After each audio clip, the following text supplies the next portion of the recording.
There we are. Hey, everyone. Good morning. I'm here with Sean from, I can never get this right, Catalyst Training Systems, right? Yeah, got it. Hey, Catalyst Training Systems. I keep saying Catalyst Systems Training. So today we're going to be answering some questions regarding fitness and life as well. I have missed Sean. I haven't seen him in the past like 2 weeks now. The I know. first week, yeah, the Both first been week you were busy. busy. Yeah. And then last week I was busy, but now we're together again. Yes. All right, Sean, we're going to get right into it. We're going to be answering some questions around fitness. So the first question is, actually, this is more of a business question. How do you get clients as a personal trainer? hmm I would say it's like 99% word of mouth and referrals from other people. Mm, So it's you'll see as a personal trainer, there's a lot of kind of blog posts and videos and marketing out there directed towards us as personal trainers on how to get more clients because that's kind of our main priority. It's our main issue. As a business, and it's always like Facebook ads and Instagram ads and like do these types of videos and this type of funnel and stuff. And believe me, like we've tried them. We've tried them all. And from our experience and talking to other people in the industry as well, it's 99% word of mouth referrals. It's like do a good job, and if you do a good job, people are gonna tell other people about it. yeah, I think also in this world of fitness, I think there are a lot of people who are interested in becoming fitness trainers. They want to, I don't know how many people actually want to start gyms because that's a bigger goal. Mhm. But there are a lot of people on Instagram trying to sell their fitness products. And it's a hard industry to get into because there is so much competition going on, right? Yeah. Oh, yeah. It's like super saturated, I would say. Yeah. Like fitness, the fitness niche, like on Instagram or on social media is like one of the biggest, if not the biggest thing out there because I guess it's really easy for people to get into it. Like if you're fit, you don't necessarily have to be a coach per se, but a lot of people who are fit just advertise themselves as coaches, and all the people who are actually coaches are not as good at social media and advertising themselves as a coach, and then you get this kind of like imbalance. That's an interesting point that you mentioned as well. hmm Because there are people, a lot of really good people are actually not even out there, that people don't even know that they even exist. So, what kind of suggestion do you have for people who are not very good with marketing, but they are great coaches? Yes, number one is a word of mouth hmm recommendation, but also, like, how do you get your first client? hmm I think this goes back to what we talked about in the last time we talked, which is doing stuff for free. Yeah, Right? Like yeah. Like I'm a huge fan of doing things for free, especially if you've never like trained anyone for money or coached anyone for money before. Doing stuff for free to get Mhm. build up a portfolio of the results that you can get and get a lot of people talking about you. I think that would be your first step, and then after that, like social media is great if you know how to use it. Mhm. I think a lot of people get too caught up in the different like funnels and different types of ways you can use it and like email lists and all these things. But as you probably know, it's best to be consistent. Like if you're training people already, just post a video or post a photo of their results or post a photo of like what they're doing today and like you as a coach, what you are doing, what your thought process is behind that. And I think if you constantly put that out, people who are looking for a trainer will eventually find you. Mhm. You talked about it being a very oversaturated market, which is true. I see it everywhere. Mhm. How do you set yourself apart from the rest? Mhm. I would say picking something that you want to be known for. I think it's easy to say like I do fitness and we did this a lot in the beginning too. It's like we train everyone. We do fitness, we train everyone. Like if you want to be a bodybuilder, a powerlifter, or like you're a mom who just wants to lose weight, like come here and we'll train you, and we're the best at that, right?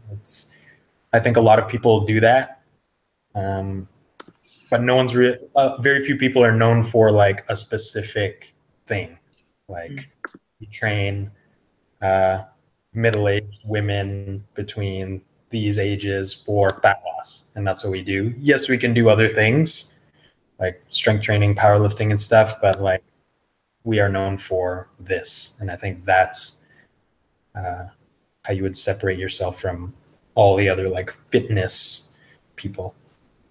Yeah, that's true. I have a few clients who are interested in breaking into the fitness world, and I think it's yeah, and a lot of them are very savvy when it comes to marketing. Like they know how to do Facebook posts and Instagram posts and all of that kind of stuff. And but at the same time, they're having a hard time actually standing out Mm-hmm. to clients. And I actually have someone who was offering free services, like you were saying, so following the free services. And she's at a point that she can potentially charge for it, but she's having a huge issue with charging people for something she used to do for free. Mm. Because her mentality is like, well, these clients, I have done it for free. My concern is now if I go back to them and I say, well, I'm going to charge for that, they're going to say, well, how come you did it for free? Now you're going to charge. Like, how do you decide when to start charging, and when do you feel okay with charging people? Mm-hmm. I think like if she knows the value like that she wants to charge, I think the first step is in the beginning before you even start doing stuff for free for someone. It's kind of like setting the boundary or the expectation of like what is for free. It's not going to be free forever. Like for example, we do a free assessment, and I think if you want to try boot camp, your first week is free, or your first Mm-hmm. class is free. Mm-hmm. That way they know that after a week or after one class or after one assessment, if they want to continue, they have to pay. It isn't like, yes, I'll just keep doing it for free, and then eventually, I guess it could be pretty surprising to someone if all of a sudden you're like, oh, now we're gonna like exchange money for this. So I think setting the expectation right off the bat of what is for free is the first step. So if she wants to offer like 2 training sessions for free, and then use that to show them how this whole plan can work for them. Obviously, you're not going to get to your goal in 2 sessions, but if they buy into it and like you can prove to them how valuable you are, then they're less likely to have an issue with paying you once you start charging them. I'm curious to find out about what your opinion is about outreach versus like people coming to you. So when I first started doing my coaching services, I offered the first session for free. And of course, like, because Okay. I was just starting out, I didn't really, I didn't think it was fair to charge anybody because I wasn't sure what kind of value I could even bring to someone. Mm-hmm. And I was under the, like, I have the mentality of like not reaching out. My mentality is more like I'm going to do such an amazing job that people are actually going to start coming back. And it took a long time. It took about 50 sessions before someone actually asked me if they can continue on with the process. And of course, it was really clear from the beginning. First session is free, but everything in addition is paid. Mm-hmm. That's my way of looking at things. In retrospect, I'm not sure if that's the most efficient way of doing it, because I just didn't want it. Like I have a problem with being very salesy, right? That's my issue, like my own belief system. So I'm just curious to find out about you. How do you balance it out? Do you like reach out to people, or do you just let people come to you? How does it work? Mm-hmm. I think I'm the same way. I'm not I'm not as comfortable with reaching out to people. Like if they've never asked me for advice or help or anything, it's like cold calling. Like I don't really feel comfortable with like messaging a random person and be like, hey, do you want a personal training? Because like I don't know if they're interested in that. So like you, I think we take more of an an approach of letting people come to us. I feel like if there was some sort of a combination of the two approaches, it would work a little bit better. And it's coming down to like, what are you comfortable with, and like who do you reach out to? Because I guess some people are more qualified to become clients than others. Like, you wouldn't reach out to a random person, but if you qualified them somehow and like they've asked you for help in some way, or maybe you post something on Facebook and they ask you a question, or something like some context for reaching out to them rather than like cold messaging or cold calling. I think I'm okay with reaching out when there's a context. Okay. Okay, that makes sense. That makes sense. Yes, combination between the two probably would be great. Yeah, because I'm always thinking like, how could I have made it more efficient? Because I just waited. I'm like, I'm just gonna do such a great job. I'm just gonna keep waiting. And for other people, it might be like, well, I want to do this a lot faster. I mean, in retrospect, it still didn't take me that long. It was like a matter of like 3 months. Yeah. But it was just like a lot of like many sessions later. That's when it happened. All right, cool. Sounds good. Okay, so the next one is Sean is going on a honeymoon very soon. Yep. So this is a good question. What are best workouts while you're on vacation? Best workouts, like if you have a gym or if no gym? This person did not ask. Assume that there's no gym. Okay, no gym. Lots of walking and not going crazy with the food. That's what I would say. What? That's terrible. That's the whole point of vacationing. Yeah. Well, like, I do have a lot of tips that I give people when they go on vacation.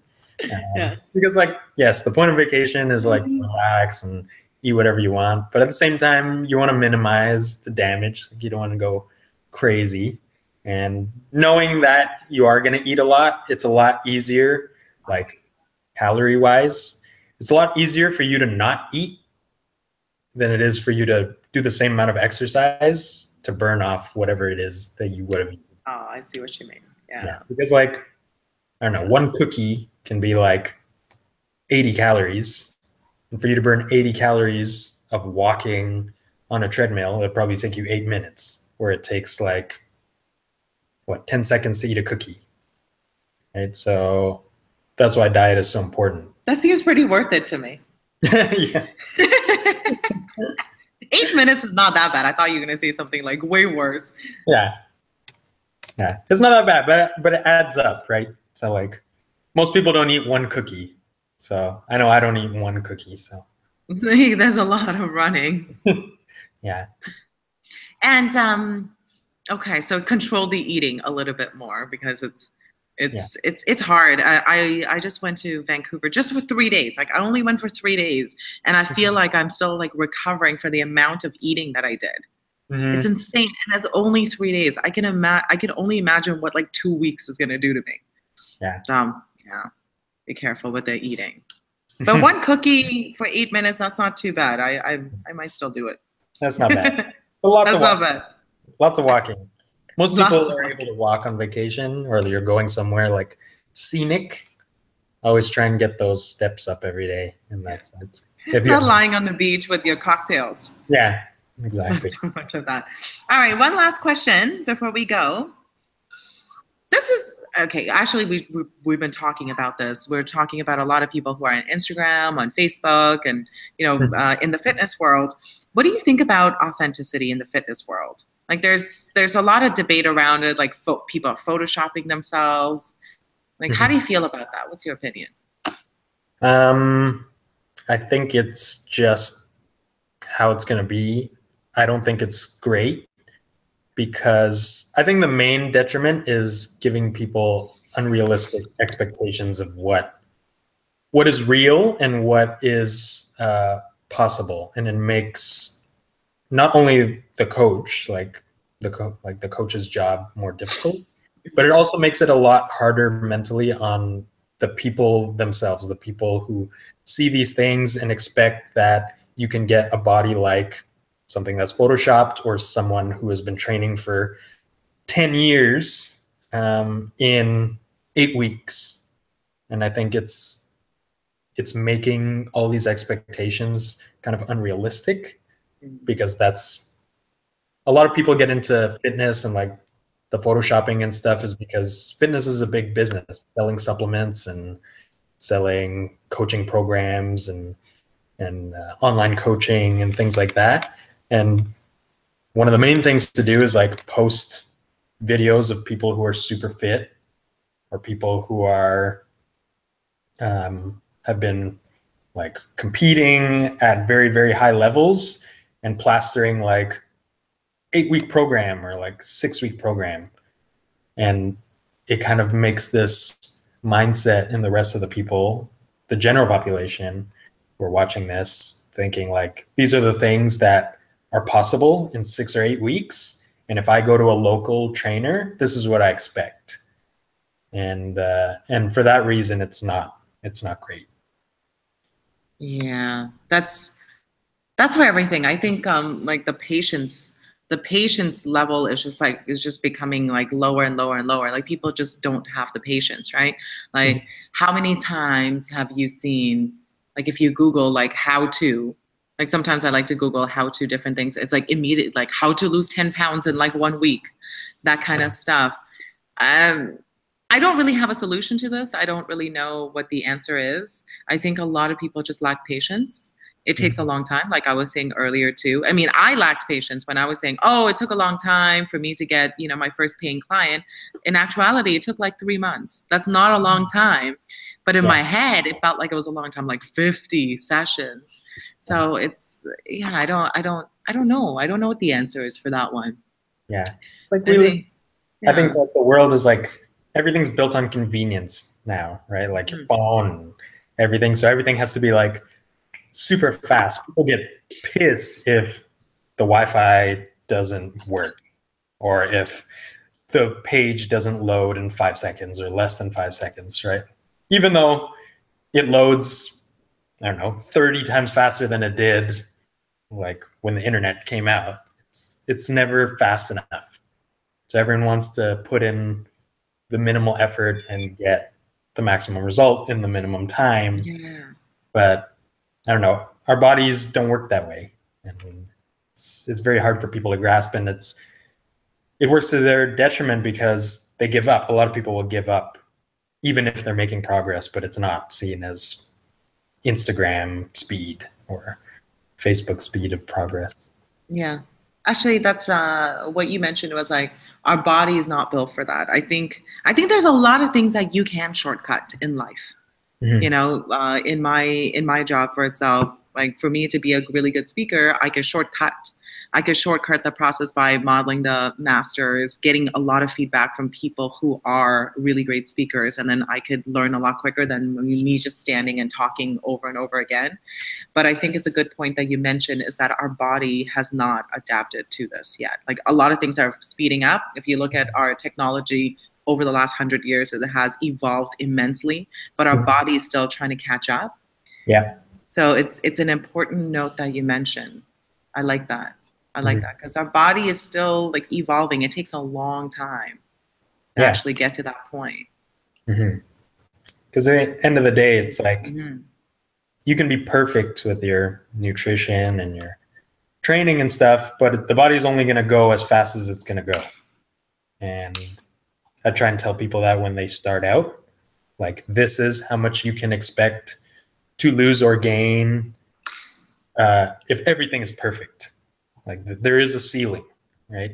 Um, and that's not because anything that you have or haven't done. It's because your body only adapts so fast, and only so much is possible within a specific time frame. Nice. I like that. I like that. So, Sean, before we go, do you have any advice for people in exercising their patience? Exercising their patience, I would say have some and Have some. have Well, that's some patience. I think a lot of people don't, or they think they do, but however long you think something is going to take, maybe times it by 5 and have that as your expectation. And if you haven't gotten there by 5 times as long as you expect it to take, then maybe you can improve something. And if you have got there, let's say in 2 times, then great. But at least you're not expecting it to take half as long and being disappointed and then quitting. Yeah. Have patience. Just have some to begin with. Just have it. I think just have it. You start with having it. I think that's good. I think that's a good way to just talk. Just have patience, guys, and the rest is going to follow. Don't even worry about it. Okay. I love it, Sean. I think that's a really good place for us to end this session. Thank you so much, Sean, for joining us. Thank you. And we're going to be back next week. We're going to answer more fitness and personal development questions too. Yep. All right. Thank you so much, guys. Thanks.